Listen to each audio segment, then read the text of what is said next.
Nasa 60 pamilyang nawalan ng bahay dahil sa sunog sa Malabon. May live report si Dante Perello. Dante. Yes, Igan, hanggang sa mga oras na ito ay patuloy pa nga ring inaapula ng mga bumbero yung sunog na sumiklab dito sa may barangay Tinajeros sa Malabon.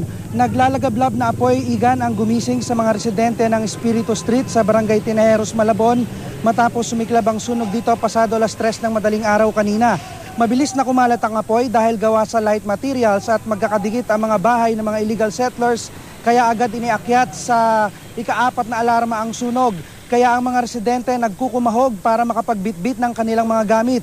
Lalo pang lumaki ang sunog, Igan, nang magsimulang magsabugan ng mga tangke ng gasul mula sa loob ng mga bahay. Pasado alas 4 ng madaling araw naman nang itaas sa Task Force Alpha ang sunog.